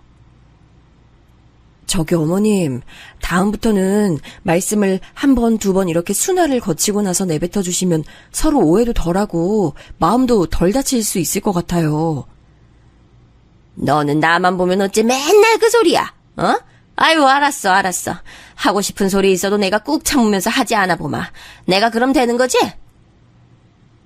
저의 조언 및 부탁에 시어머니께서는 귀찮다는 듯 한숨을 푹푹 내쉬셨지만 그래도 안 따르겠다고는 안 하셨기에 다음이 기대가 됐어요. 그 다음이란 바로 시아버지의 기일이었습니다. 그때만큼은 시동생도 모습을 드러내지 않을 수가 없었던 거예요. 하늘에서 시아버지께서 다 지켜보고 계실 테니 부디 모자 관계가 다시 회복되기를 제가 두근거리는 마음으로 지켜보고 있었는데 시어머니께서 너무나도 변함없는 그 거친 모습을 또 보이시는 게 아니겠어요? 정한이 너는 그래서 아직도 누굴 만날 생각이 없다는 거야? 그럼 그 머릿속엔 대체 뭘 집어넣고 사니? 어미한테 불효 저지를 궁리만 노상하면서 그렇게 지내고 있는 거야? 아, 엄마. 이젠 뭐라고 대꾸를 해드리는 것조차 하기 싫어요. 여전하신 것만은 잘 알겠습니다. 아버지 길도 챙겨드렸으니 저 앞으로 더 엄마와 연 끊고 살면 될 것 같아요. 저 찾지 마세요. 무엇이 어쩌고 저쩌? 이 불효자식에 막내라고 더 애지중지 키워놨더니 그 망할 기집애한테 홀려서 네가 아주 쓸모없는 놈이 되어버렸구나. 어? 아무리 생각을 해봐도 그 망할 것은 왜 하필 차에 치여서 홀라당 가버리는 바람에 내 막내 아들을 이다지도 망쳐놓았는지 내가 용서가 안 돼. 이미 떠난 목숨이라서 내가 어디다가 화풀이를 하기도 마땅치 않고 아유 열불 터져. 시어머니께서는 고래고래 악을 쓰셨고 시동생은 씩씩거리면서 자리를 박차고 나가버렸고 저는 아주 두 손 두 발 다 들어버렸어요. 이제는 저도 괜히 마음고생 혼자 해대면서 두 사람이 언제 화해할까 이런 걱정을 하는 짓 아무 쓸모도 없는데 더 이상 하지 않기로 했죠. 제가 열심히 충언을 드리는 신하 역할을 하면 뭐하나요? 이미 왕이 폭군이라서 통하지를 않는 것을요. 저도 이때 제대로 시어머니께 실망을 해버렸어요. 정말 해도 너무하신 것 같았습니다. 말씀 한 번을 다정하게 배려심 있게 하시지를 않는 시어머니의 면모에 저도 이제는 질려버린 것도 있었고요. 딱 이런 와중에 남편이 부산에서 일을 하게 됐어요. 저나 남편이나 평생을 수도권에서만 살아봤었는데 갑자기 생활권이 너무 크게 바뀌게 된 건데요. 당황스럽긴 했지만 그간은 시댁이 가까워서 자의반 타의반으로 시어머니를 종종 들여다보며 그쪽으로 제 신경을 기울였어야만 했는데 아예 부산처럼 확 멀어지면 앞으로는 시어머니를 제가 신경 써드리지 않아도 될 것 같아서 이것 하나만은 정말 반가웠던 게 그때의 제 본심인 듯 싶습니다. 그렇게 저희는 부산으로 이사를 하게 됐고요. 새로운 곳에서 터를 잡고 정신없이 지내다가 명절이 돼서 올라가 찾아뵈었는데 시어머니께서 이 명절 때 저희 부부에게 욕을 엄청나게 하셨어요. 너네 둘은 말이다. 혼자 사는 애미가 불쌍하지 않든? 혼자 사는 시어미가 걱정되지도 않았어? 그건 어떻게 한 번에 나눠볼 수가 있니 그래? 어? 둘이서 불효자 챔피언 누가 되나 그거 얘기라도 하면서 지내고 있었던 거야? 이 불효 막심한 것들아. 어? 너네 둘은 너네 자식들도 똑같이 키우고 있다는 것을 알고 있나 모르겠네. 너네 둘이 낳고 키우는 자식들은 어쩜 그렇게 자기 할미한테 전화 한 번을 먼저 하는 법이 없니? 우라질 것들. 그렇게 살면 너네 다 벌 받는다. 엄마, 저랑 이 사람에게 섭섭하고 불만이 있으시면 그것만 말씀하고 끊으실 것이지 저희 애들 얘기는 왜 꺼내세요? 아유, 엄마는 어떻게 손주들을 원망하실 생각이 드실 수가 있어요? 내가 언제 원망을 했다고 그래? 니네 닮아서 불효막심하다고 생각을 좀 했을 뿐이야. 니네 둘이서 자식 교육들을 잘못 시키고 있다. 내가 지금 이 말을 하는 거지. 그 말씀이 결국은 그런 의미잖아요, 엄마. 진짜 속에 든 본심은 안 그러실지 몰라도 말씀은 그렇게 하시면 안 되는 거예요. 이러니까 정한이가 엄마하고 영영 안 보고 살겠다고 하는 거잖아요. 오라질, 너 지금 네 동생 정한이 얘기는 왜 꺼내는 거야? 내 가슴 미어지라고 일부러 이러는 거야? 이 심성 고얀 거사. 내가 니네 형제를 어떻게 낳고 키웠는데 이 배은망덕한 것들이 지 애미한테 이렇듯 불효를 저질러. 아유, 속이 답답하다 못해 뻐근해지는구나. 애미야, 지금 당장 내 응수 한 사발 가져와라. 아휴, 얼른 안 가지고 오고 뭐해? 굼벵이 고기를 처먹었나. 제 남편에게 한 소리를 쏟아내시던 시어머니께서 형님을 찾으셨어요. 그러자 형님은 금세 물컵에다가 쟁반까지 받친 자세로 등장하셨습니다. 늘 그러시듯 은은하게 웃는 표정으로요. 제가 빨리 움직인다고 움직였는데도 조금 느렸나 봐요. 죄송해요, 어머님. 여기 시원한 냉수예요. 천천히 드세요. 차가운 건 빨리 드시면 안 좋아요. 너는 매사에 쓸데없는 소리 얹지 말어. 그런 거 다 너 잘난 척 하려고 하는 수작인 걸 내가 모를 줄 알고? 시어머니께서 생트집을 잡으시는데도 형님께서는 빙그레 웃으실 따름이었죠. 그러더니 한참 시어머니의 꾸지람을 듣고 있느라 기운이 빠져있던 제 쪽을 보시고는 저와 눈이 마주치자 살짝 윙크를 날려주셨습니다. 그 모습에 제가 저도 모르게 피식 웃음이 나서 기분이 좀 풀렸어요. 속으론 역시 형님이시구나 이런 생각을 했었네요. 아무튼 이날 남편이 시어머니 때문에 화가 많이 났어요. 지금도 회사 출근하면 할 일이 산더미인데 앞으로 더 바빠질 텐데 에라 모르겠다. 나도 이제 엄마 안 챙겨드리면서 살란다. 당신도 신경 끄고 앞으로는 우리 애들한테만 집중하면서 살아. 알았지? 뭐? 나도 자기가 왜 지금 이러는지 알긴 알겠는데 자기마저 이렇게 나와버리면 그럼 이제 어머님은 어떡해. 안 그래도 지금 사시는 그 집 곧 처분한 애 만에 얘기 나오고 있잖아. 이런 시기에 자기마저 어머님께 돌아서겠다는 거야? 어차피 이젠 부산에서 사니까 거리도 멀잖아. 그리고 엄마 챙기는 건 장남이 있는데 둘째 셋째가 왜 그리 고민을 해야 돼. 안 그래? 남편이 툴툴거리면서 은근히 책임을 형제들 중 첫째인 아주버님께 전가를 냈습니다. 이때 아주버님께서 고민이 좀 많으셨던 것으로 알아요. 오래된 시댁의 그 집 이제 처분할 때였는데 그렇게 되면 시어머니의 거처를 어떻게 정하느냐 하는 문제 때문이었죠. 어떤 과정이 오갔는진 모르겠지만 시어머니께서는 그 집을 나와서 장남 부부의 집에서 앞으로 지내는 것으로 결론이 내려졌습니다. 장남이신 아주버님께서 시어머니를 모시고 살고자 마음을 먹으신 것이었죠. 벌이 수주는 삼형제 중에서 아주버님이 가장 나았어요. 이건 좀 여담에 가까운 것이지만 아주버님께서 가장 좋아하시는 속담이 형보다 나은 아우 없다라는 것이라네요. 아주버님께서 대략 어떤 캐릭터인지 이것으로 왠지 감이 잡히지 않나요? 아무튼 아주버님께서는 그 업계가 나름 특수하다 할 수 있어서 정확히 분야를 말씀드릴 수는 없지만 대략 연구, 수집하고 분석하는 일을 하시는 분이에요. 처음 직장을 잡으셨을 때부터 중견기업에서 일을 쭉 하시다가 스카우트를 받으셔서 외국계 기업으로 이직을 하셨고 그때부터 거의 해외 출장을 자주 나가셨어요. 아주버님은 본인의 적성에 그게 맞는다고 하시더라고요. 아주버님께서는 말수 자체가 적은 편이고 옛날부터 학업에만 몰두를 해오셨기 때문에 형제들 중에서 가장 시부모님을 포함한 모든 집안의 어른들과 교류가 적은 사람이었다네요.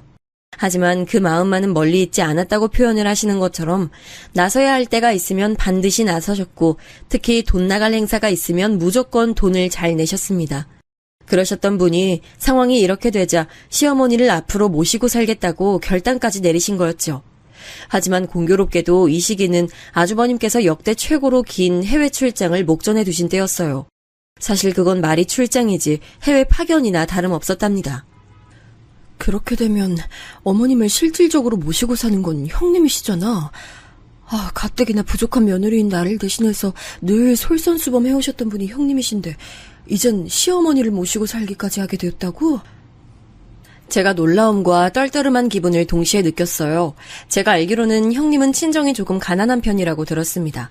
제가 직접 들은 건 아니고 시어머니가 여러 차례 형님의 흉을 보신 내용에 따르자면 그랬네요.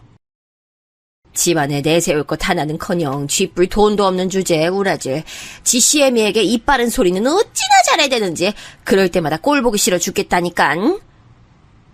저는 그런 소리를 몇 번이고 들은 적이 있었지만 그것으로 형님을 우습게 볼 작정은 감히 시도조차 해본 적이 없습니다.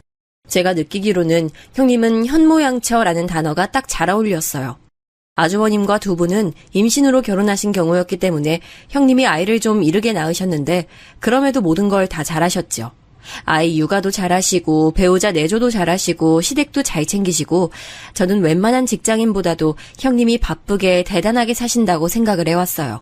진정한 슈퍼우먼은 형님 같으신 분이라고 여겨왔었네요. 이제 애들은 다 밖에서 자취를 하고 워낙 자기들끼리 자유롭고 정신없게 사니까 집도 횡한데 내가 어머님 모시고 살면 좋지. 난 적적함 덜게 돼서 오히려 좋아. 형님이 그렇게 말씀해 주시니까 걱정과 염려와 죄책감으로 밤잠 설치다가 이제서야 형님께 전화드리는 제 입장이 또 민망해지네요. 형님, 제가 말이죠. 정말 감사한 마음이고 또 존경하는 심정이에요. 자꾸만 본인이 시어머니를 모시고 사는 게 당연한 그림이라고 하시는 형님이 정말로 대단하게 느껴졌어요. 아무리 친하고 막역한 고부관계일지라도 막상 시어머니를 모시고 살아야 한다고 하면 일단 뒷걸음질부터 쳐지는 게 며느리 본능이라고 저는 생각하거든요. 그래서 형님의 덤덤하고 군더더기 없는 태도에 감명받았어요. 시어머니께서 장남 부부의 집에 입성하신 지 3달이 지났을 때 아주버님께서는 장기 해외 체류를 위해 출국하셨습니다. 떠나시기 전에 형님을 향해 이런 말씀을 남기셨다고 나중에 전해 들었어요. 다른 건 몰라도 우리 엄마만 잘 챙기고 모셔주면 돼. 내가 다른 건 절대 바라지도 않으니까 우리 엄마만 잘 좀 부탁해. 아주버님의 당부에 형님은 당연히 걱정 말라고 응수를 해주셨고요. 시어머니께서는 형님의 돌봄을 받으시며 잘 지내셨어요. 늘 그렇게 전해 들었습니다. 시어머니의 생신 때도 형님이 다 해주셨죠. 내가 알아서 잘 챙겨드릴게. 성의 표시만 좀 해줘. 그래서 50만 원을 보내드렸고요. 제가 시어머니 일로 그렇게 돈을 쓴 거 남편은 다 알면서도 모른 척 시침 뚝 떼더군요. 아무리 시어머니와 안 보고 사니 어쩌니 해도 부모 자식 간이니 어쩔 수 없는 게 당연했죠. 시어머니 생신날 형님이 사진을 보내주셨는데 미역국부터 갈비찜까지 먹음직스럽고 정성스러운 음식만 가득이었어요. 형님이 대단하게 느껴졌죠. 혹시 저라도 가서 거들어드려야 하나 싶을 때도 있었는데 시어머니께서 윽박을 지르시는 통에 그럴 마음도 접게 됐네요. 그 먼 곳에서 안 올라와도 된다. 어차피 나보러 오는 거 진심도 아닌데 그래봤자 내가 기뻐할 것 같아? 본심이 아니실지라도 말씀을 또 왜 그렇게 하시는지 변함없으신 모습에 쓴웃음이 지어졌어요. 정신없이 사느라 시간이 훅훅 흘러가던 어느 날 제 친언니가 집안 리모델링한 거 보러 오라며 저를 초대했어요. 애들은 시험 기간이고 남편도 바빠서 저 혼자 올라갔다가 문득 형님과 어머님을 뵈러 가봤어요. 깜빡해서 미리 연락은 못 드렸으나 어차피 주말도 아니고 집에 누구라도 계시겠지 싶어서 그냥 도착을 했습니다. 현관문 앞에 도착해서 도어벨을 눌렀는데 띵동 소리가 크게 집안에 울려 퍼지는 것이 제 귀에도 들렸음에도 누구 하나 나와보질 않는 거예요. 그때 아무도 없고 다 외출했나 싶어서 이거 낭패구나 했죠. 시기를 잘못 맞춰왔다는 생각에 한숨을 쉬다가 저도 모르게 도어벨을 한 번 더 눌렀어요. 그리고 나서는 멋쩍게 돌아서며 형님한테 전화나 드려볼까 하고 있을 때였습니다. 바로 그 순간 현관문 너머의 안쪽에서 인기척이 들렸어요. 분명히 신발장 쪽에서 누가 기웃거리고 있는 것 같다는 느낌을 받았습니다. 저는 홀린 듯이 현관문에 손을 뻗어서 똑똑하고 크게 노크를 해봤어요. 그러면서 크게 외쳤죠. 계세요? 아무도 없어요? 형님, 어머님, 저 왔어요. 저예요. 거기 혹시 둘째내냐? 둘째내가 온 거야? 어머님 목소리네요? 계신 거였어요? 아무 반응이 없어서 저는 지금 빈집인 줄 알고 발길 돌릴까 했었네요. 어머님 문 좀 열어주세요. 저 과일 좀 사가지고 왔어요. 둘째내 맞구나. 근데 내가 열어주고 싶어도 이거 문을 당최 여는 법을 내가 알질 못하네. 문을 여는 법을 모르신다니 어머님, 그게 대체 무슨 말씀이세요? 이거 현관 도어락이잖아요. 버튼 하나만 누르시면 되는데. 어머님 거기 동그란 버튼 보이시죠? 그거 누르시면 돼요. 아리송해하면서도 제가 착실하게 대답을 해드렸죠. 그때 제가 왠지 좀 이상하다 싶었던 점이 시어머니 목소리가 전에 없이 기운 빠져 있었다는 거예요. 제가 알던 시어머니의 음성보다 기운이 너무 없는 것 같아서 잠시 생각에 잠겼었고요. 그 사이 시어머니께서는 도어락의 버튼을 옳게 찾아 누르셨지만 그것만으로는 문이 열리질 않으셨습니다. 현관문을 열심히 잡아당겨 보던 저는 잠금 장치가 하나 더 있다는 직감을 받았어요. 아, 어머님, 이거 도어락 밑에 잠금 하나 더 있는 것 같아요. 뭐 하나 더 있는 건 맞죠? 어머님 그걸 여시면 돼요. 생긴 게 튼튼하게 생겨먹어가지고 내가 이걸 열 수 있을지 모르겠네. 손에 힘이라곤 지금 하나도 없어. 어머님, 그런 장치는 힘으로 여는 게 아니라 원리로 여는 거라서 상관없어요. 하실 수 있으니까 한번 만져보세요. 그 가로로 쇠 모양 있는 거면 그걸 세로로 돌리시면 되는 거예요. 제가 침착하게 방법을 일러드리자 시어머니는 몇 번의 씨름 끝에 잠금 장치를 열어내셨어요. 그제서야 저는 집 안으로 들어갈 수 있었는데요. 신발장에 들어서자마자 우선 현관문에 달린 잠금 장치부터 안 볼 수가 없었습니다. 도어락 말고 굳이 왜 추가 잠금 장치가 달려있는 것인지 두 눈으로 직접 보니까 희한하더군요. 젊은 사람들이야 딱 보면 구조 파악이 되지만 나이 드신 분들은 이거 도대체 어떻게 여는 건가 하셨을 거예요. 그럼 혹시 시어머니께서 여태 혼자 밖으로 못 나오셨던 것일까 하는 생각부터 스쳤습니다. 아, 너무 오랜만에 뵙네요, 어머님. 그간 잘 지내셨어요? 근데 혹시 현관에 저런 게 달려있어서 어머님 나가고 싶을 때 못 나가거나 하는 불상사 있었던 건 아니죠? 아유, 나가면 큰일 나. 나가면 혼나는 거야. 안 나가도 되는데 저런 거 못 열면 뭐 어때? 네? 어머님이 그렇게 생각을 하신다고 하니 좀 놀랍네요. 좀 아까도 느낀 건데 왠지 어머님 말투라고 해야 하나 그런 게 살짝 달라지신 것 같아요. 그리고 살도 많이 빠지신 것 같고요. 드시는 건 잘 드시고 계셨어요? 하긴 형님이 워낙 꼼꼼한 분이시니까 잘 챙겨주셨겠죠? 저의 착각이었을까요? 제가 질문 뒤에 작은 목소리로 형님 얘기를 덧붙이자 그때 시어머니께서 한껏 몸을 움츠리셨어요. 그러더니 거실 소파에 앉으셔서 자꾸 고개를 좌우로 돌리고 어깨를 살짝 비틀듯이 움찔거리시더군요. 딱 봐도 뭔가 문제가 있어 보이는 행동이라서 제가 당혹스러웠습니다. 어머님, 어디 편찮으세요? 왜 몸을 가만히 못 두세요? 그러고 보니까 옷을 겹겹이 껴입고 계시네요. 추우시면 난방을 켜시지 그러셨어요. 벌써부터 켜는 집들 많아요. 안 돼. 그머니 난방 켜면 큰일 나. 그러면 혼나는 거고. 그거는 내가 있을 수가 없어. 제가 난방 얘기를 꺼내자 시어머니께서는 화들짝 하셨습니다. 그러더니 횡설수설하시는 모습에 제 머릿속에서는 어느새 치매라는 두 글자가 스치고 있었어요. 행동이 제가 알던 시어머니와는 거리감이 너무나도 있었으니까요. 시어머니를 유심히 관찰하듯 쳐다보고 있던 제 시선에 어떤 위화감이 들어왔습니다. 그것은 바로 옷을 겹겹이 입으셨음에도 시어머니의 덩치가 크지 않다는 점이었어요. 그 순간 저는 온몸에 소름이 돋았고 저도 모르게 손을 뻗어서 시어머니의 어깨며 팔 같은 데를 만져봤습니다. 그러자 시어머니께서 저를 빤히 쳐다보고 계셨죠.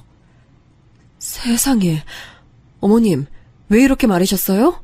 지금 뼈가 만져질 지경이에요. 어머님 식사는 하고 계신 거 맞아요?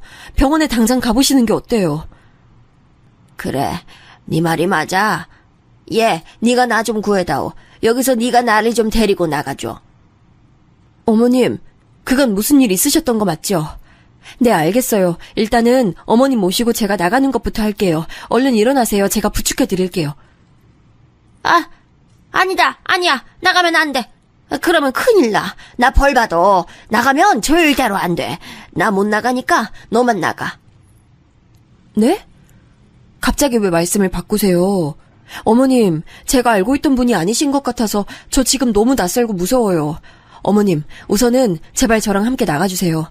병원이든 어디든 이곳부터 나가는 게 어머님께 좋을 것 같다는 생각이 본능적으로 들어요.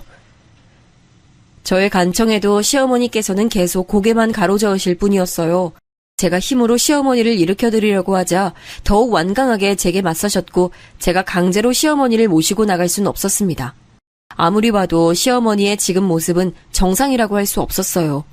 저는 심호흡을 한 끝에 형님한테 전화를 걸었어요.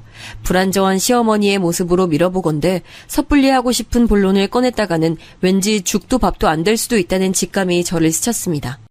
마치 시어머니께서 예전에 말씀을 완화하지 못하시고 무작정 속에 든 본론부터 꺼내시는 바람에 상황을 망쳐놓으셨던 것처럼 저도 직구로 날린다면 이를 그르칠 것만 같았습니다. 그래서 형님한테 당장 뭐라고 말씀은 정확하게 안 드렸어요. 형님 오랜만이에요. 잘 지내셨어요?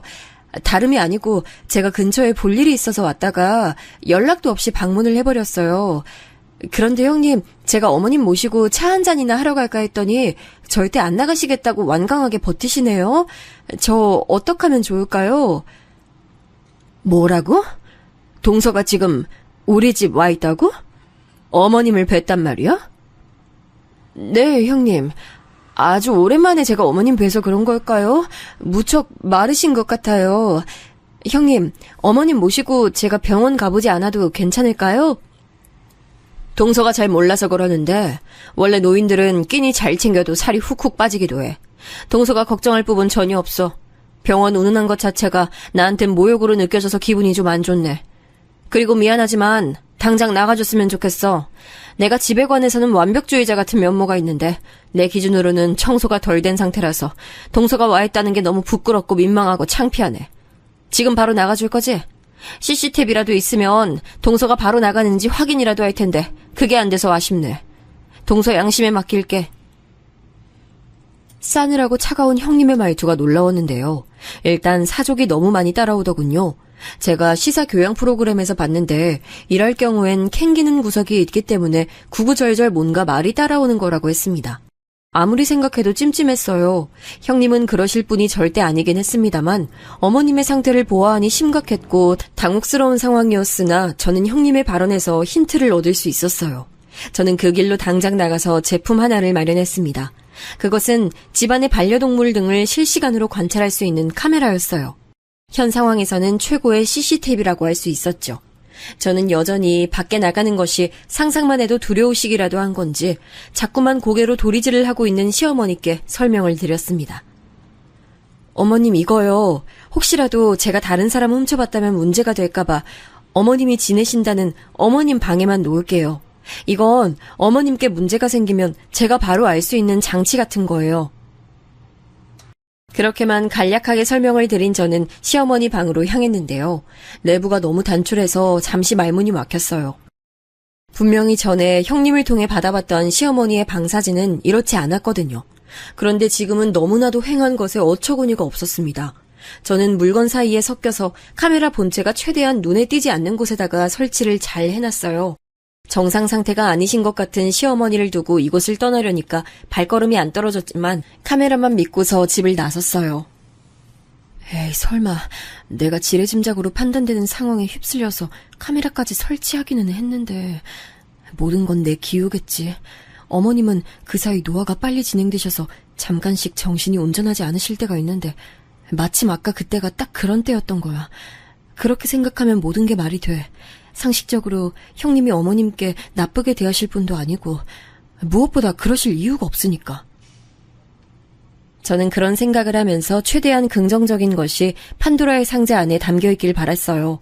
그럴 확률이 높다고도 생각을 했고요. 저는 다시 친언니 집으로 가서 실시간으로 전송되고 있는 화면을 확인했어요. 화면엔 이따금씩 시어머니만 보일 뿐이었는데요.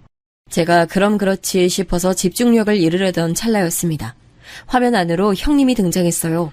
그런데 형님의 손에 들린 것은 다름 아닌 파리채였습니다. 파리 잡을 때 쓰는 그 파리채가 여름도 아닌데 갑자기 웬 건가 싶어서 제가 어리둥절해 있다가 화면에 보이는 다음 광경을 보고 작게 비명을 질렀습니다. 천사표라고 보아도 무방했던 형님, 바로 그런 분이 파리채를 시어머니께 휘두르고 있었어요. 파리를 때려잡는 넓은 면적이 시어머니의 볼을 치고 간 순간 저는 심장이 떨려 가만히 있을 수가 없어졌습니다. 제가 지금 뭘 본 건가 싶어서 스스로도 믿기지가 않았어요. 형님은 파리채를 휘두르는 것뿐만 아니라 마치 교관이라도 된 것 마냥 엄숙하고 근엄한 자세를 취하며 서 있었습니다. 그 앞에서 시어머니께서는 한껏 움츠러든 몸으로 쭈그러져 앉아 계셨고요. 이윽고 시어머니의 숙인 머리 위로 형님이 파리채를 연속으로 휘둘러 대시더라고요.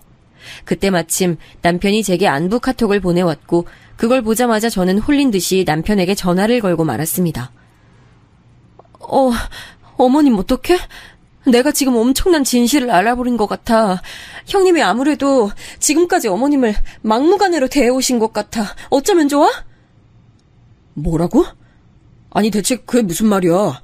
진정하고 차근차근 설명해봐. 저는 떨리는 목소리로도 용케 자초지종을 옳게 설명했고 남편은 가만히 듣고만 있었어요. 그러더니 이윽고 제게 조금만 기다리라고 하더군요. 당장 KTX 열차를 가장 빠른 시간대 것으로 타고 올라갈 테니까 자기하고 같이 쳐들어가자는 그 말에 저는 안심이 되면서도 저도 모르게 눈시울이 붉어졌습니다. 화면 속에서 파리채로 얻어맞으시고 기죽어서 움츠러들어 계셨던 시어머니의 모습이 자꾸만 제 눈에 아른거렸어요. 저는 남편과 만나서 형님의 집으로 갔습니다. 벨은 누르지도 않고 거칠게 문부터 두드렸더니 안에서 당황한 듯한 인기척이 느껴지더군요. 형님, 저예요. 용건이 있어서 찾아온 거니까 빨리 문부터 좀 열어주세요.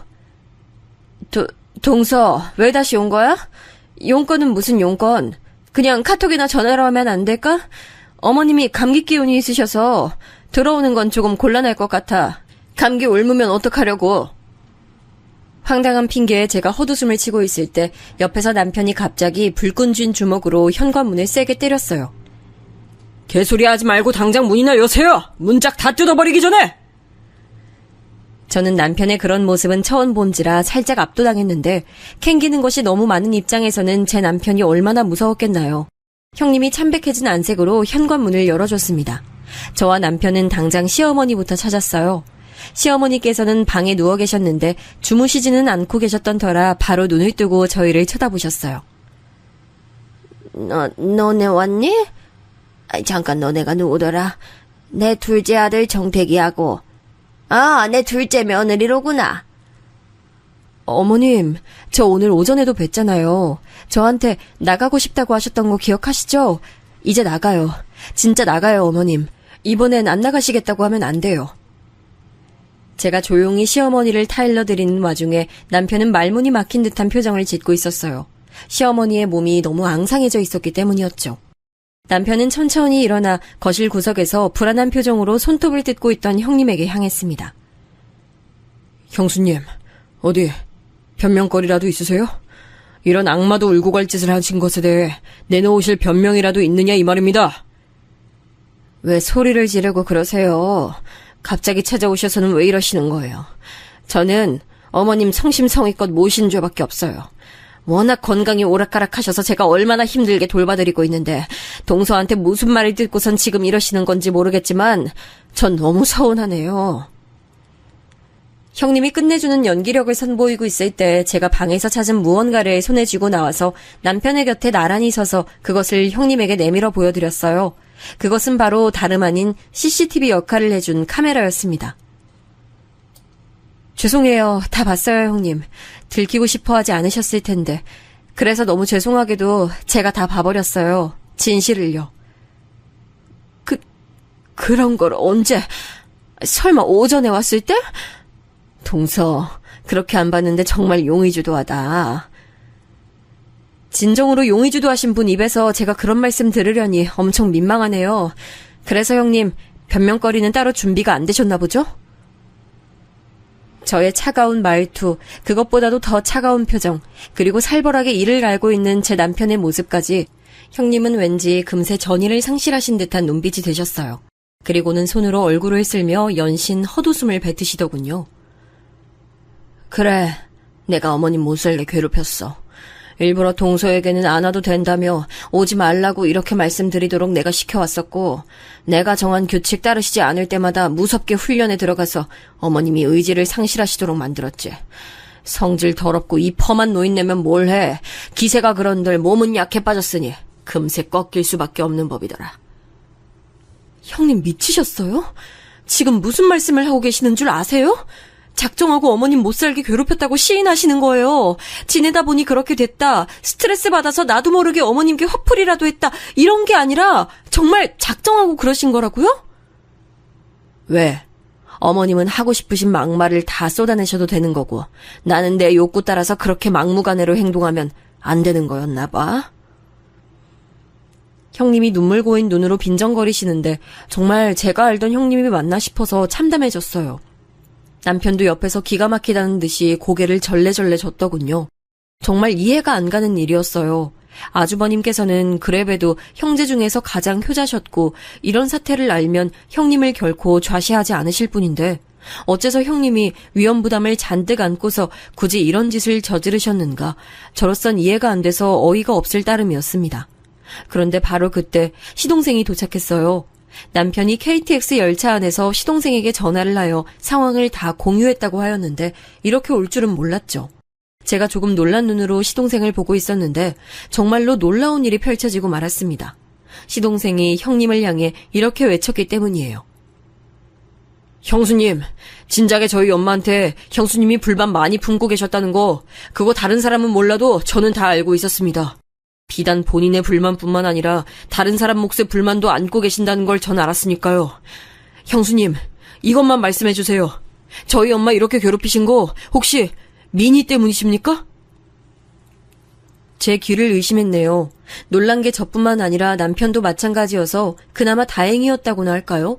미니라고 한다면 그 인물은 바로 시동생이 6년을 사귀고 불의의 사고로 떠나보낸 결혼을 약속했던 여자친구였죠. 그런데 왜 그 인물을 형님에게 결혼한다는 것인지 어안이 벙벙했을 때였어요. 형님이 힘없이 웃으시더니 고개를 끄덕이시며 답하시더군요. 아니라고 한다면 거짓이겠죠.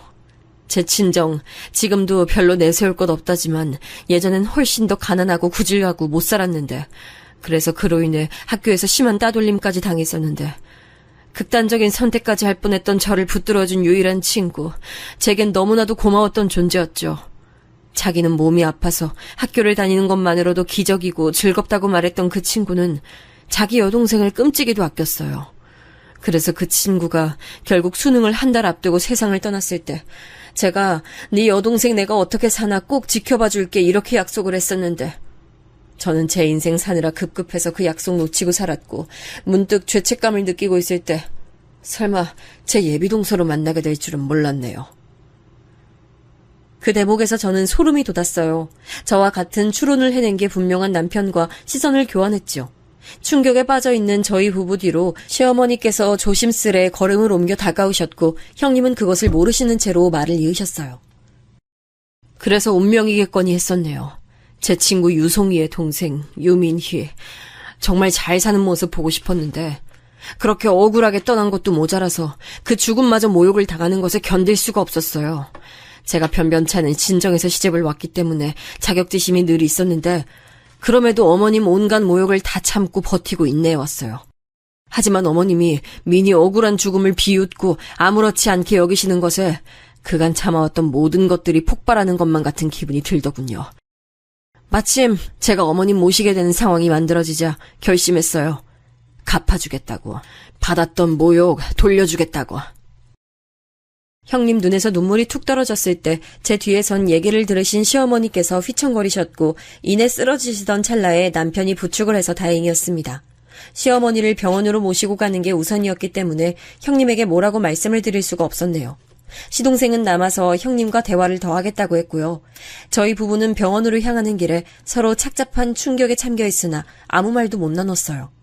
시어머니께서는 심신이 쇠약해지신 상태였고 정신적인 불안감에 시달리느라 식사를 잘 못하셨던 것으로 드러났어요. 며칠이 지나자 시어머니께서는 제가 알고 있던 눈빛을 내기 시작하셨어요. 분명 정신이 본래 수준으로 돌아오신 것 같은데 쉽사리 말씀은 안 하시더라고요. 사태를 전해 듣고 귀국하신 아주버님이 나타나자 그제서야 시어머니께서는 입을 여셨는데 이렇게 말씀하셨습니다. 난 이제 내 자식들이고 손주들이고 가네. 아무것도 바라지 않고 아무 말도 안 하고 살란다.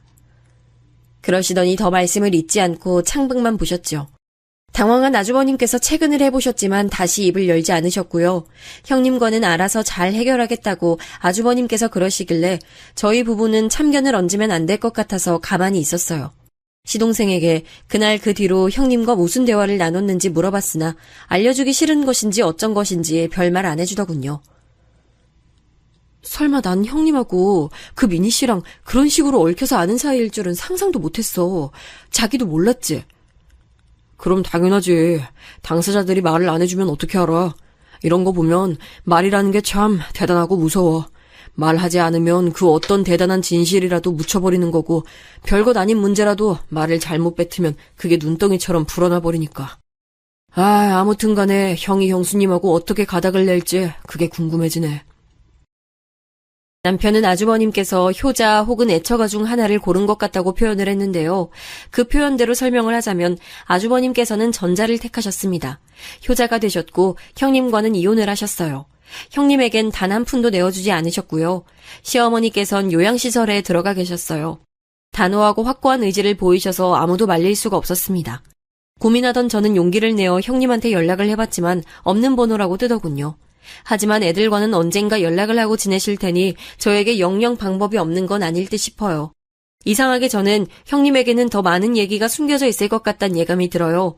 그리고 사실 저 또한 형님에게만 털어놓고 싶은 얘기가 있거든요.